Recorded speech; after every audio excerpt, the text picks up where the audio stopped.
Hey everyone, welcome to Judging for the Win. I'm Dave, and this is my daily ruling. Today's question was suggested by a viewer. Thanks to Malvin for this one. Amy puts her 1000th time counter on the Millennium Calendar, causing its last ability to trigger. Nick copies this trigger with Return the Favor. What happens? Well, the Return the Favor copy will go on the stack on top of the original ability. Because of how the stack works, that means the copy will resolve first. Because Nick created the copy, he will be its controller, which means he will be the one to perform its instructions. This will be important for how both parts of this ability are handled.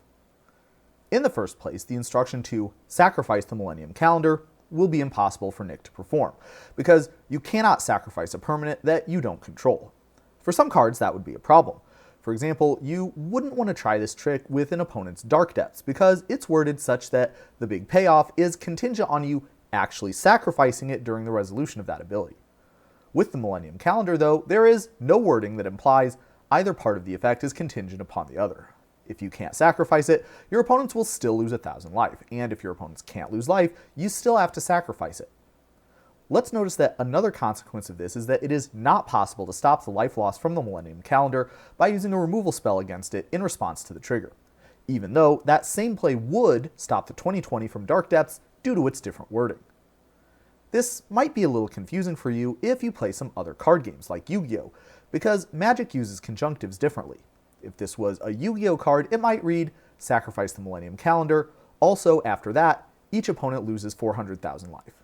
It's actually very rare for Magic cards to make both parts of the effect contingent upon the other happening, which is what the word "and" would imply when used in this way in Yu-Gi-Oh! There's one more wrinkle with this scenario that we need to be careful of, and that's the matter of which players are losing life. Recall that Nick controls the copy of the ability, and that means each of Nick's opponents will lose 1,000 life. So that's the answer to our original question. Nick's copy of the ability will resolve first, the Millennium Calendar will not be sacrificed, and all Nick's opponents will lose 1,000 life. Then, if Amy were somehow still in the game, her original ability will resolve, during which she actually will sacrifice the Millennium Calendar, and all of her opponents would lose 1,000 life. And that's all I have for you today. How did you do? Join me again next time for another daily ruling. Until then, I hope you have a great day.